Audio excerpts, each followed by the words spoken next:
accept that their reaction to your action could be very violent. And of course, from that time onwards, the conquest of Asia went on until hardly an Asian country was left free. That is the lesson that we learned from Europe. Of course, we learned a lot of good things also from them. We learned to be more methodical, we learned about administration, we learned about how to have a good army and navy and air force, etc. This we learned from Europe, that we should organize ourselves to defend ourselves better. And I think maybe that is something, a big contribution by Europeans to the countries of Asia.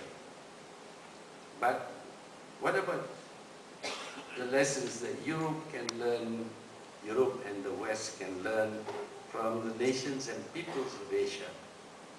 Now, I would say that the peoples of Asia are the gentlest people in the world. There are good Asians and there are bad Asians. There are cruel Asians and there were kind Asians. We read about Genghis Khan, who conquered practically the whole of Asia and went so far as to invade Eastern Europe. But while his conquest has been glorified, one has to remember that there were cases where towns or cities failed to surrender. Upon being conquered, the whole population was slaughtered.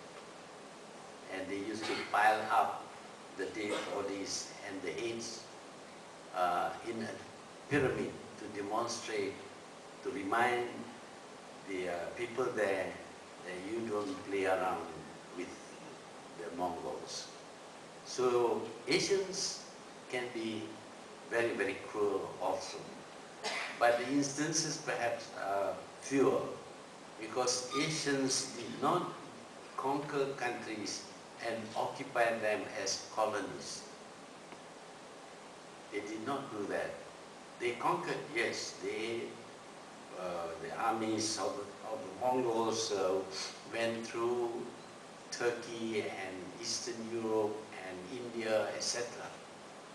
But one thing about the Mongols is that having conquered these countries, they then allowed themselves to be absorbed by the country itself, by the people in that country. Thus, the Mongols who conquered Turkey became Turks. The Mongols who conquered India became Indians, Mughals. And the Mongols who conquered China became Chinese. When you think about Kublai Khan, a Mongol, you think of him as a Chinese, not so much as a Mongol. So they allowed themselves to be even converted to the religion of the people they conquered. In Turkey, they became Muslims. In northern India, they became Muslims also. In China, they became Buddhists or Taoists. They followed the religion of the place. So maybe this should be a lesson for the Europeans. When you conquer Malaysia, why not become a Muslim?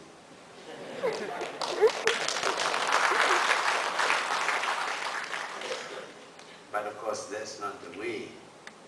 When I have lived through the colonial period, and I know I have to regard our colonial masters as our masters.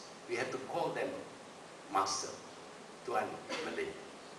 And they live a separate life in an enclave. In every town there will be the European quarter. And they will have a very separate life from the local people. They don't mix with the local people whom they considered were inferior to them.